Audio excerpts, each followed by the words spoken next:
ചങ്കുകളെ, ഇത് നമ്മുടെ സ്വന്തം നാടായ കണ്ണൂർ ടൗണാണ്. കണ്ണൂർ സ്റ്റേഡിയം സ്ക്വയറിലാണ് നമ്മളിപ്പോൾ ഉള്ളത്. അപ്പോൾ ഇവിടെ ഒരു നോ പാർക്കിംഗ് ബോർഡ് നിങ്ങൾക്ക് കാണാം. ഇവിടെ പാർക്ക് ചെയ്ത് കഴിഞ്ഞാൽ 600 രൂപ വരെ നിങ്ങൾക്ക് ഫൈൻ അടിക്കാം. അപ്പോൾ അതിൻ്റെ താഴെ തന്നെ ഒരു ചേട്ടൻ എത്ര ഭംഗികരമായിട്ടാണ് അവിടെ വാഹനം പാർക്ക് ചെയ്തതെന്നുണ്ട. ഒരു ഓട്ടോ ഉണ്ട്, അതിൻ്റെ പുറകിലായിട്ടൊരു കാറുണ്ട്.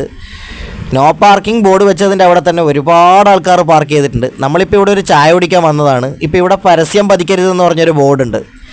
ഈ ബോർഡിൻ്റെ താഴെ തന്നെ ഒരുപാട് പരസ്യങ്ങൾ പതിച്ചതിന് ശേഷം പറിച്ചു കളഞ്ഞതാണ്. അപ്പോൾ ഈ മലയാളികൾക്കുള്ളൊരു പ്രത്യേകത എന്താ വെച്ചാൽ, എവിടെ എന്ത് ചെയ്യരുത് എന്ന് പറയുന്നോ അത് ഏറ്റവും ഭംഗിയോടുകൂടി വെല്ലുവിളിച്ചങ്ങോട്ട് ചെയ്യും. അതിനിപ്പോൾ ഫൈനാണെങ്കിൽ ഫൈന്, ഒരു കുഴപ്പമില്ല എന്നുള്ള രീതിയാണ്. ഇപ്പോൾ റോഡരികിൽ നോ പാർക്കിംഗ് ബോർഡ് കണ്ടിട്ട് വരെ വളരെ ലാഘവത്തോടു കൂടി വാഹനം പാർക്ക് ചെയ്യുന്നുണ്ടോ. അത്രയും ചങ്കൂറ്റാണ് കേട്ടോ മലയാളികൾക്ക്.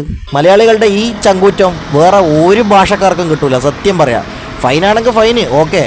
മാലിന്യം നിക്ഷേപിക്കരുതെന്ന് പറഞ്ഞ ബോർഡിൻ്റെ പരിസരത്ത് തന്നെ, അല്ലെങ്കിൽ ആ ബോർഡിൻ്റെ മുകളിൽ തന്നെ മാലിന്യം വളരെ ധീരമായിട്ട് നിക്ഷേപിച്ചത് ഞാൻ ഒരുപാട് സ്ഥലത്ത് കണ്ടിട്ടുണ്ട്. ഏതായാലും ഇവരുടെ ചങ്കൂറ്റം എന്ന് പറയുന്നത് അത് മറ്റൊരു ഭാഷക്കാർക്കും കിട്ടില്ല കേട്ടോ. മലയാളികളുടെ ഈ ഒരു ചങ്കൂറ്റം, എൻ്റെ അമ്മോ, മലയാളിയായതിൽ അഭിമാനിക്കുന്നു.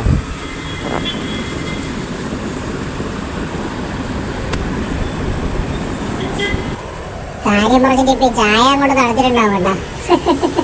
കുടിക്കാൻ പറ്റുമോ?